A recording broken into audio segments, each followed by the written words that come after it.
What up, YouTube? Did y'all enjoy my singing in the beginning of the episode last week? I hope so, because I feel like falling in love. I'm in the mood to fuck this podcast up. We gon' F up the night. Take flight or black light, something she say. Anyway, that's been like my go-to song on that album as of right now. Like, I got a dance routine for all my favorites. Yes, I'm a grown woman with dance routines. Okay, I'm like, ooh, don't let me get in a crowd and these songs come on. I'm gonna have a dance move for every song. Okay, it's like I'm definitely Beyonce in the house. I'm trying to do the dances and don't act like I'm the only one. Okay. I don't know how all this got tangled. It don't like I unplugged this stuff.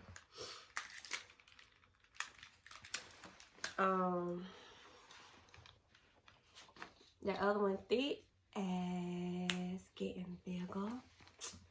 Cash getting bigger. That's my jumpsuit.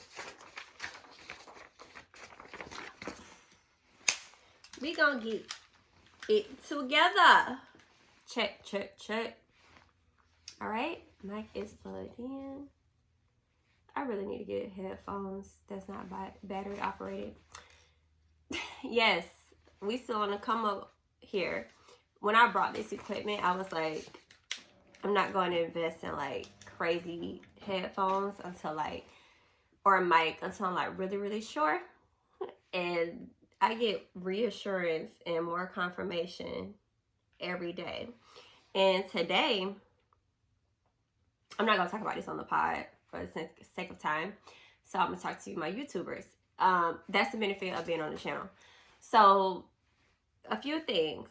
Last week, someone that I'm connected to had like some big things popping, and it really was like, it wasn't even happening to me directly, but I was just so excited about them, especially when you know someone's story and you see them start, like, not even starting, but continuing to win.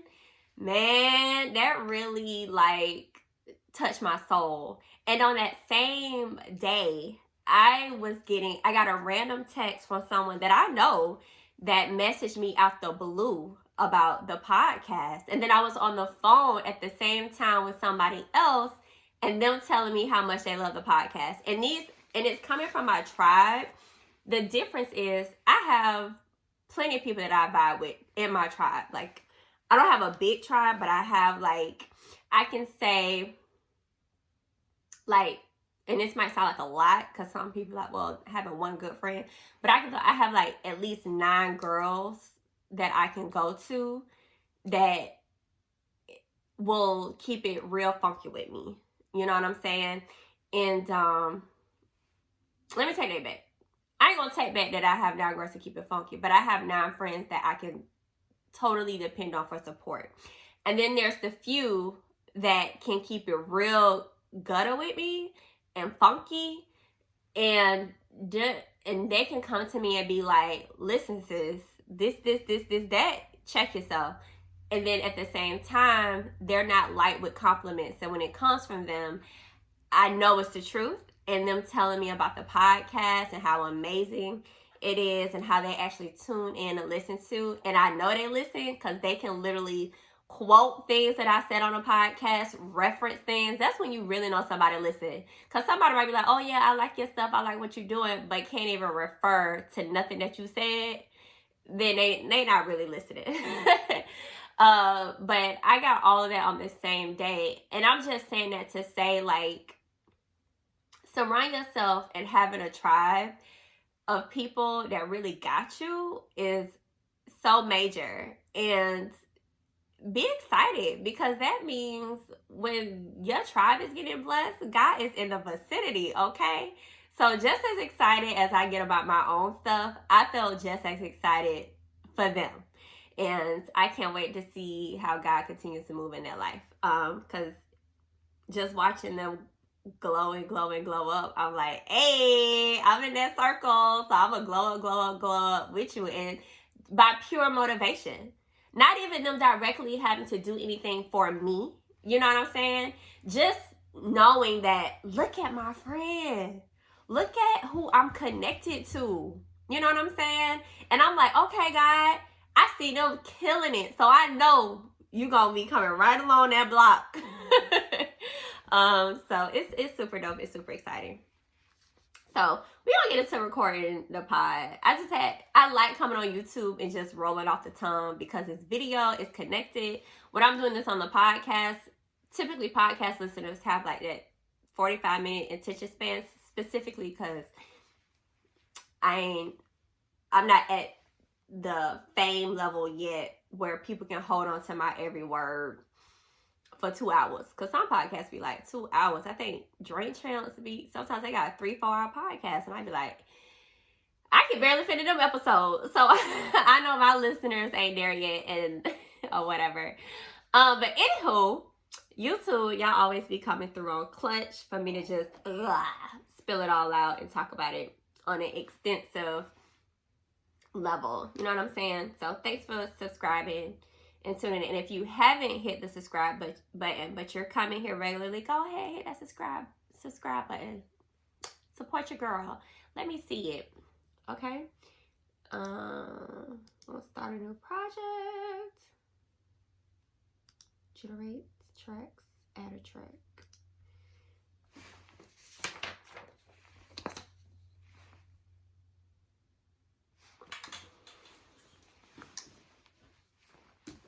Get to at least the first page.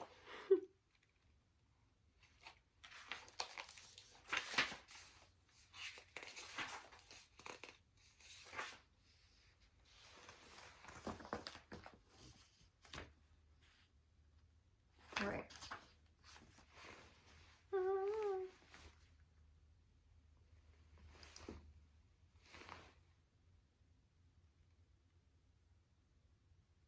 What up, crew? What's good? Are you ready for another episode of the Crew Book Club podcast? Can I get an A? Yeah.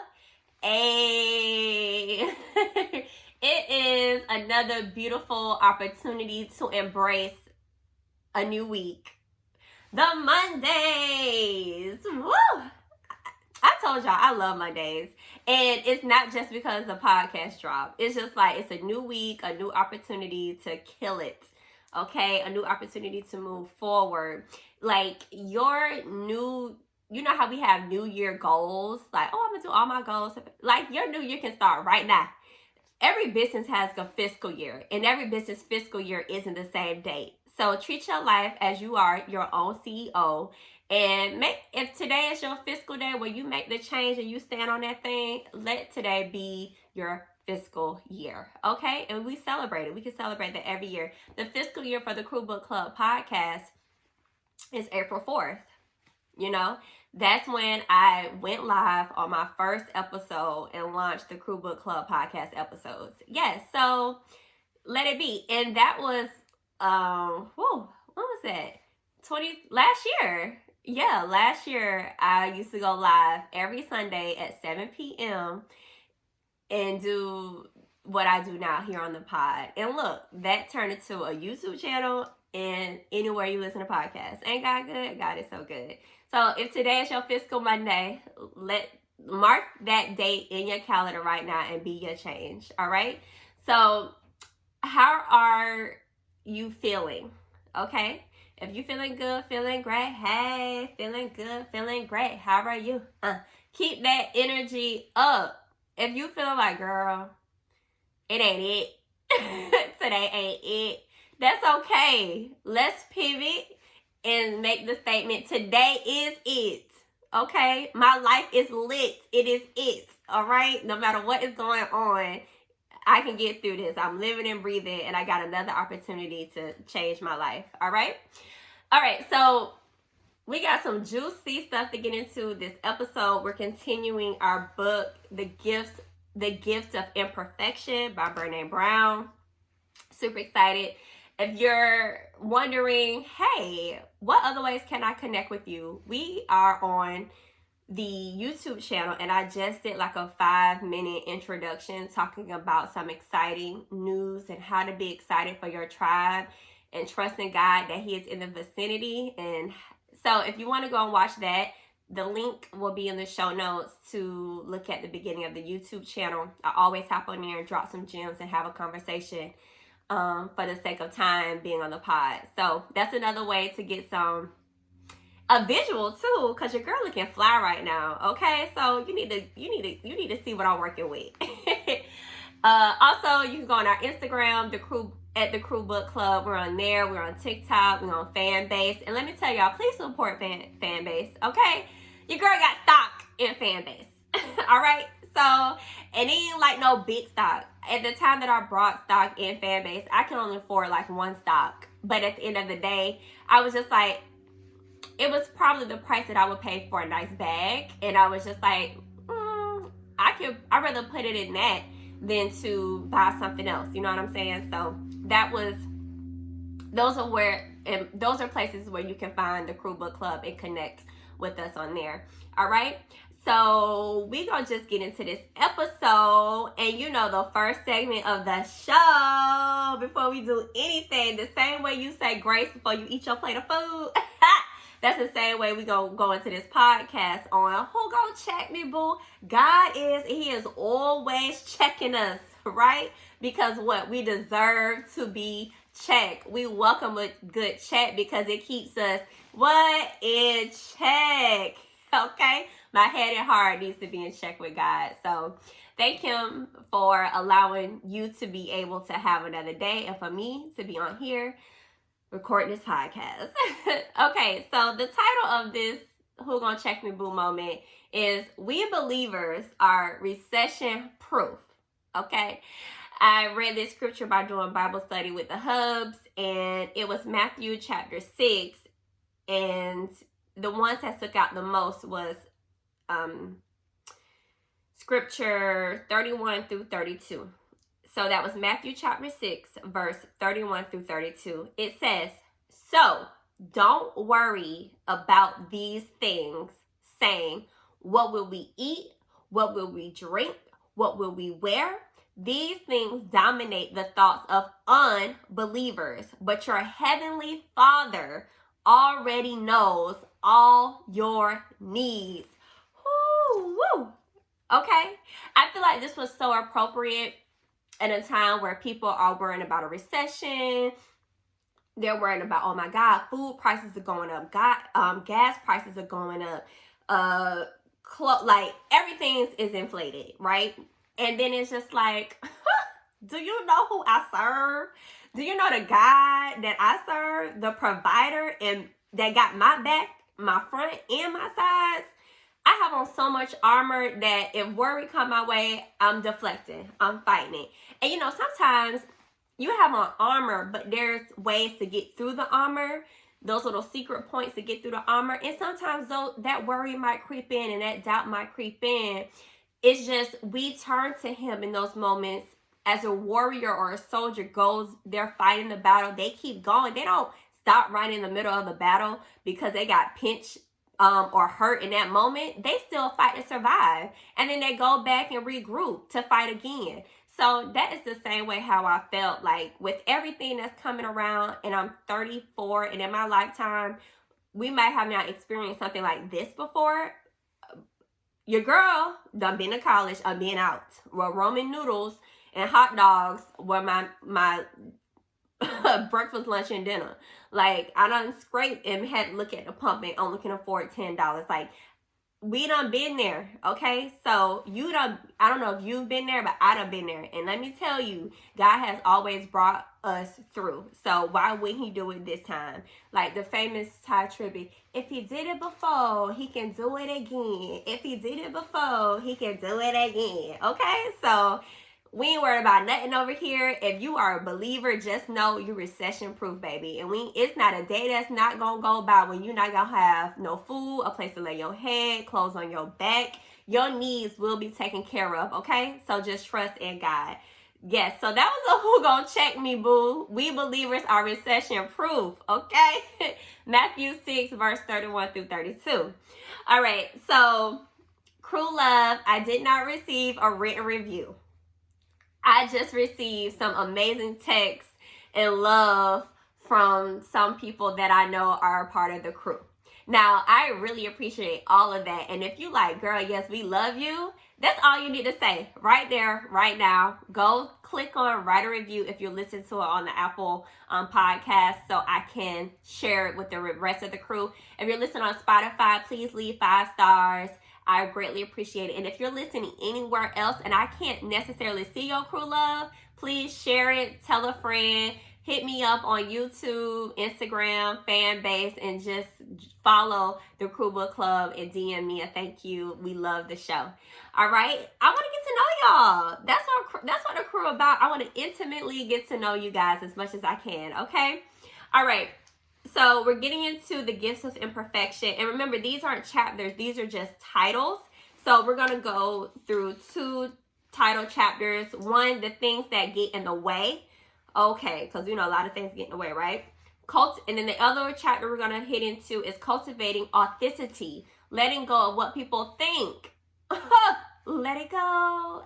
Let it go. That's what we're going to do. We're going to let that go.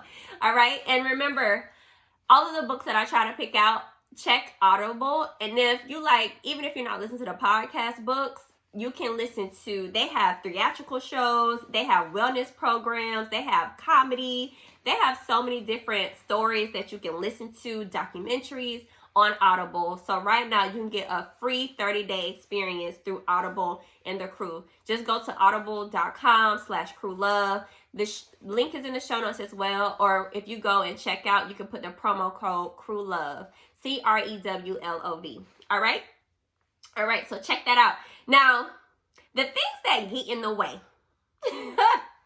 We the people that be joyful, comfortable, and don't want to reveal our shame, right? Becoming is not light and breezy. This is why a lot of us are where we are. And she says that perfectly on page 49. She says, we don't change, we don't grow, and we don't move forward without the work. If we really want to live a joyful, connected, and meaningful life, we must talk about things that get in the way. Lord knows, right? If we want to live in love with our whole hearts, and if we want to engage with the world from a place of worthiness, we have to talk about the things that get in the way, especially shame, fear, and our resistance to vulnerability. All right? On page 50, think about this. What is a dilemma of us allowing things to get in the way?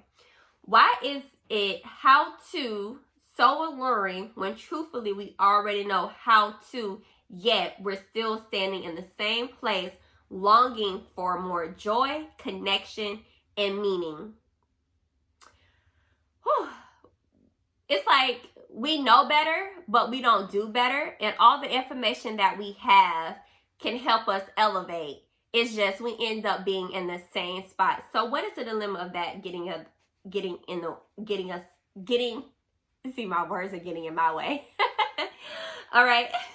The conversation can be difficult because we have to look inside, have honest conversations with our shame. She says here, yet we're facing what feels like insurmountable crisis around addiction, debt, mental and physical health, violence, and loneliness, just to name a few. Why? We have more access to information, more books, more good science. Why are we struggling like never before? Y'all want to know why? Okay. Because we don't talk about the things that get in the way. I don't know how many different ways I can say it. Have you received it? If you have, say yes. Okay. She says on page 53, let's discuss shame resilience. How do we get resilience against that? And it's on page 53, Shame Resilience 101. First 3 things that you need to know about shame. Listen, y'all, we all have it, okay? We are all afraid to talk about shame, And 3, the less we talk about shame, the more control it has over our lives. Please understand that. And I think this is why I stress why it's so important to have a tribe, even if it's just one person that you can go to and talk about your shame without judgment, right? Someone who's going to support you and come from a place of understanding, all right? She says here on page 55, shame resilience is the ability to recognize shame, to move through it constructively while maintaining braveness and authenticity, and to ultimately develop more courage, compassion, and connection as a result of our experience. The first thing we need to do is understand that shame resilience is that the less we talk about shame, the more we have it. So we need to be aware of these 3 things: secrecy, silence, and judgments. Whew. People with high level of shame resilience shared these 4 elements on page 56. They say this: they understand shame and recognize what messages and expectations trigger shame for them. So when you're having a moment of feeling shame, let's write it down so that way you can recognize it and check it at the same time. And also, don't put yourself in that situation that makes you feel shameful. Whether it's that person or that thing that you're doing, it's like, okay, after I do this activity, after I'm around this person, after I eat this, after I watch this, after whatever that is, what are you feeling after? Are you feeling shame? Are you feeling that you wasn't authentic? Are you feeling like you haven't been true to yourself? Then recognize that so that way you won't put yourself in those situations. Right? Trust me. I'll be working on that, okay? The second one that successful people who handle shame resilience do is they practice critical awareness by reality checking the messages and expectations that tell us that being imperfect means being inadequate. What makes me think of that is, like I said, like what we watch or being on social media. And I'm realizing more and more that my friends are recognizing, okay, being on social media triggers me. And that's okay. And for me, I get motivated by stuff on social media. I don't take it as me comparing or trying to, or whatever. But that also has to do with the fact that I unfollowed a lot of personalities. I only follow people that exude and is cultivating the lifestyle I desire, or the lifestyle that they're already living. Like pure motivation. Following people who journal, following authors of the book, like really honing in. So now when I go on my Instagram, the first thing I'm seeing is motivational quotes and people winning and doing things like that. So cultivate your social if you're struggling with things like that. Or you don't feel like cultivating it, take a break from it, you know? And if you can't take a full break from it, put in your calendar, I'm going to be on social media from 1 to 1:15. Or like in the habit book, we associated, like for me, I'll use me for example. I cannot check social media unless I journal, read my Bible in 10 pages in one of my books. If I don't do any of those, I cannot open my social media until that is done. Okay? The third thing that people who are successful with shame resilience is they reach out and share their stories with people they trust. The key phrase is people they trust. I know a lot of people want to go on social media and discuss their personal life. And I think that's why it's so cool. There's a close friends list. So if you feel like you need to pick up the phone and record it and put it in the phone, cultivate your close friends list and do it through there. Don't share on your public page, whatever, just to get that feel like you put it out there on social, if that's what you need to do. The fourth thing that they do is they speak shame. They use the word shame. They talk about what they're feeling and they ask for what they need. This is one thing that I've gotten so comfortable doing. It did not happen overnight, okay? It took practicing, starting small, and doing small things with myself and then with my crew and seeing how they react. And then I notice, okay, if I talk to so-and-so about this and that's her reaction, okay, maybe she's not ready to deal with how I need her to respond, and that's okay. Then I can talk to so-and-so. But it takes, try little things with people and then let them know what you need. Like a lot of times people be so scared, well, I don't want to say this because I don't want to hurt their feelings, da-da-da-da-da-da-da. But it's like, if somebody really love you and they're your friend, they would rather want to know what you need so they can know how to show up for you. And if you don't articulate that, you're not giving them the opportunity to make a decision, an informed decision.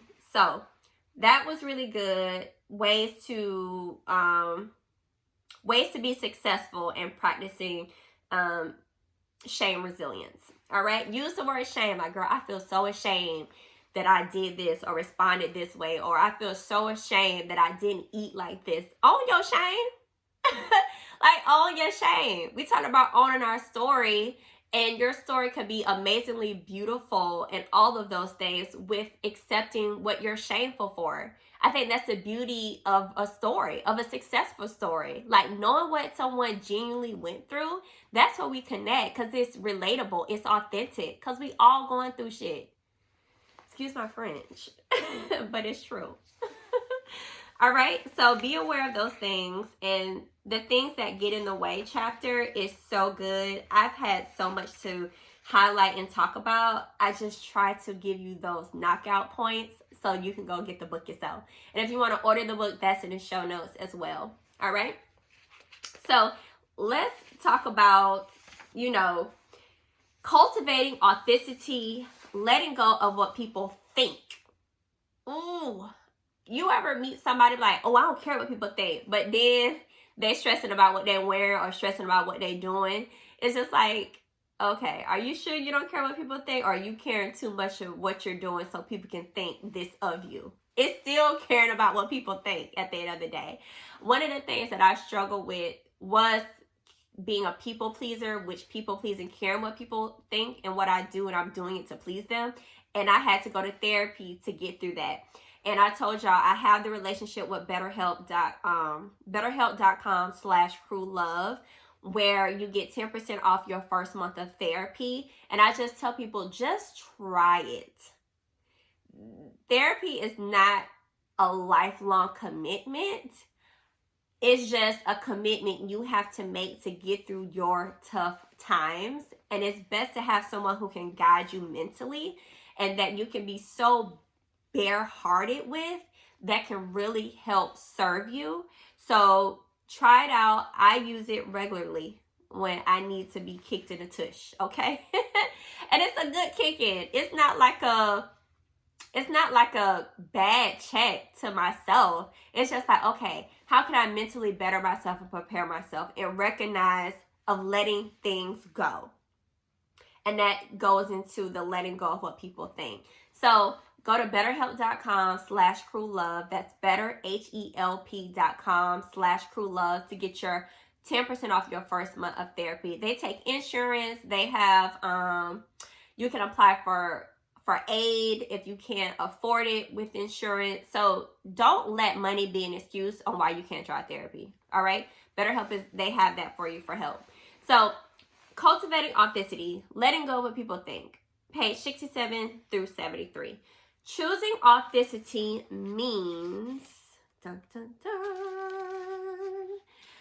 Page 68, 3 points. Choosing authenticity means cultivating the courage to be imperfect, to set boundaries and allow ourselves to be vulnerable. Keywords: courage, courage, courage, courage. Cultivating the courage, okay? That means you have to curate and make it happen. It just ain't courage just not gonna fall out of the sky, right? So setting boundaries, that's something that you have to communicate, all right? And allowing yourself to be vulnerable. Before you can be vulnerable with anyone else, be vulnerable with yourself. Look yourself in the mirror and put it out there, saying it out loud, right? Second thing, exercising the compassion that comes from knowing that we are all made of strength and struggle. Okay? You can be strong and still struggling at the same time. We're human, y'all. We have so much to offer, and we all go through the same thing. We're all struggling, and we all strong. Okay. So the third thing of choosing authenticity means: nurturing the connection and the sense of belonging that can only happen when we believe that we are enough.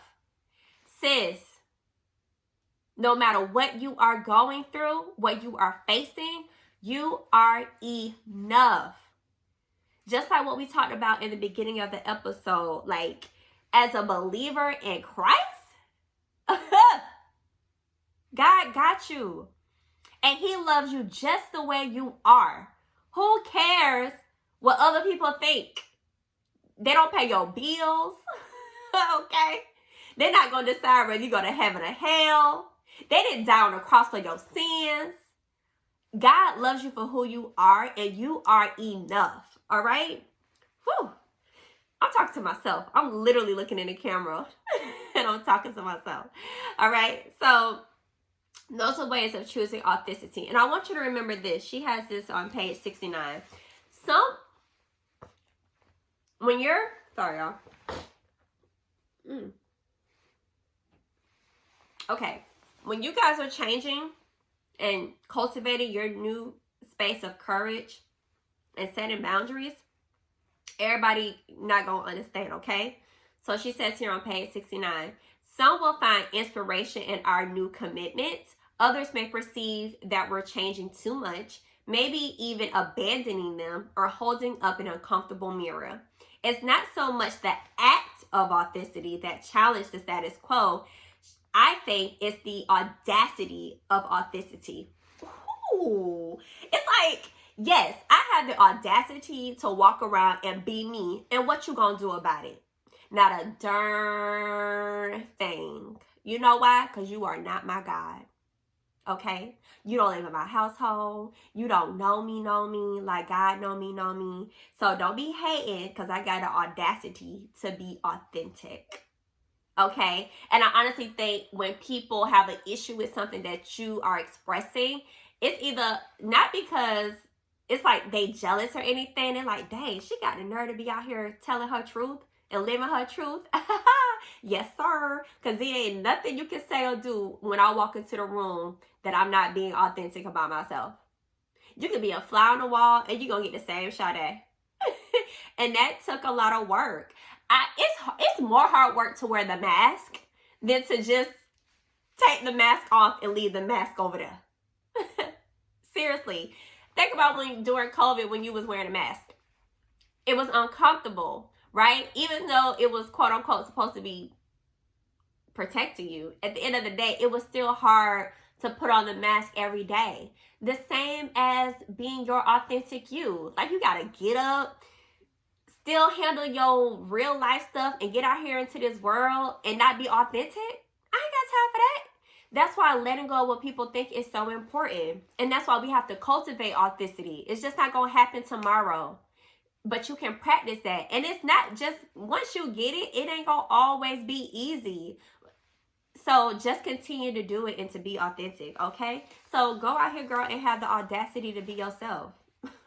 Yes. All right? And be cautious. Now, be very cautious of this. If you trade in your authenticity for being liked, you may experience the following: anxiety, depression, eating disorders, addiction, rage, blame, resentment, and grief. Okay? That is the caution of you not being authentic. You ever be like, why am I feeling this way? Why I have so much anxiety? Why do I have so much depression? And all of these things can be connected to you being authentic, not asking for help. We need help. You can be strong and have strength and be struggling, but it's okay. Ask for help. And that's another thing why therapy is so important, to help you process all of these things. And there's medicines for these things too. Don't be so ashamed. You get medicine for headaches. You get medicine for all these other things. There's medicine out here.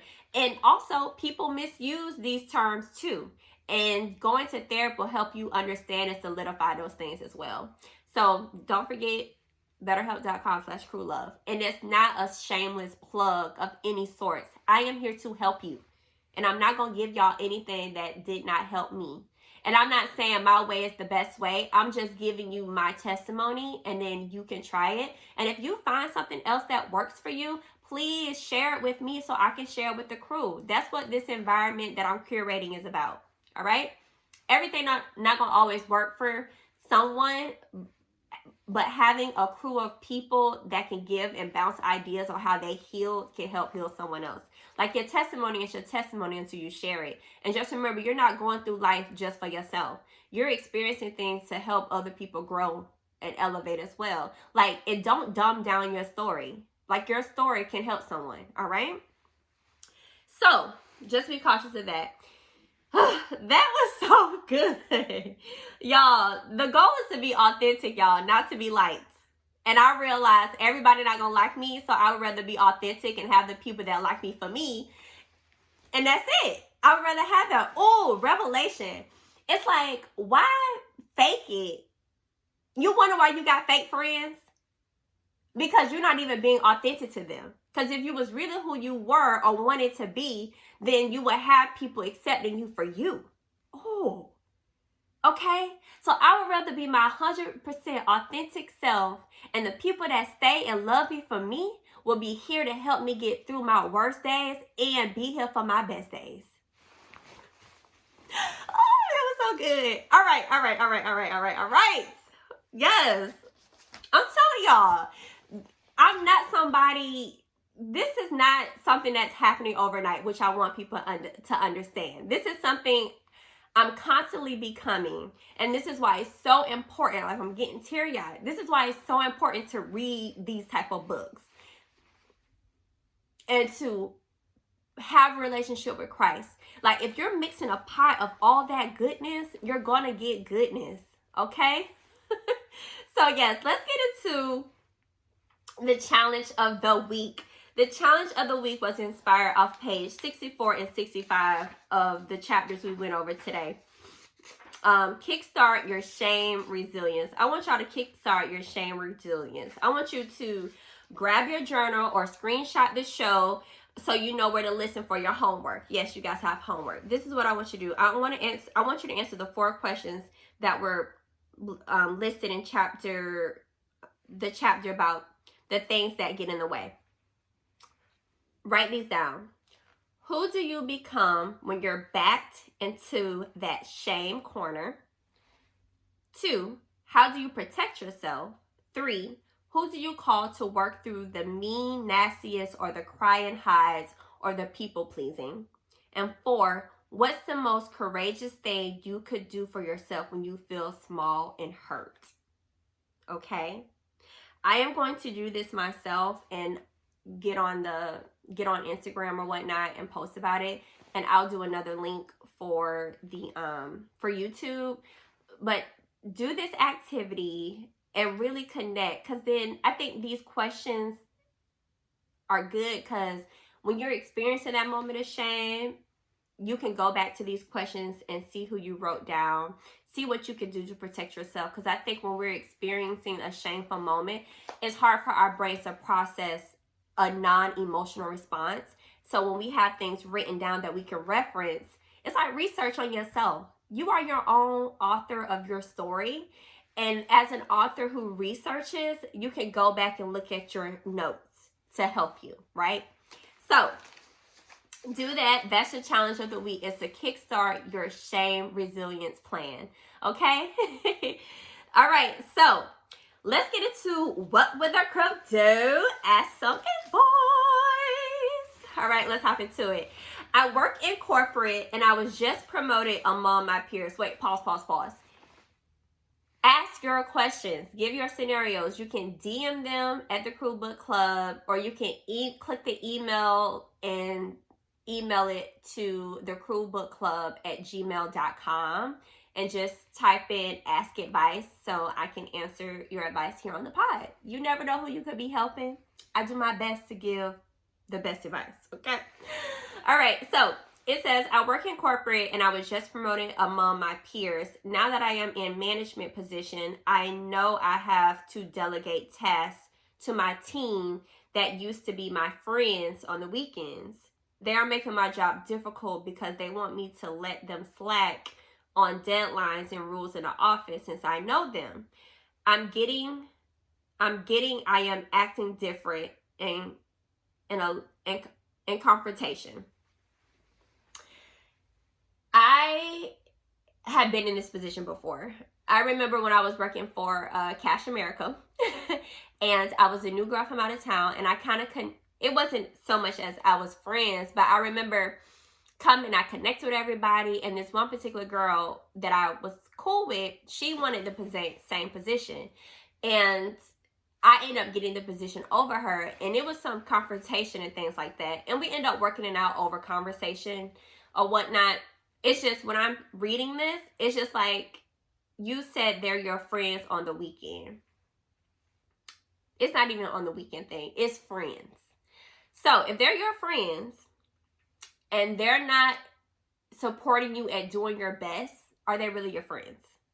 And if they are your friends, you should be able to communicate with them and have a conversation with them on the weekend. And I know it's outside of work, but say, hey, friend hat off, friend hat on.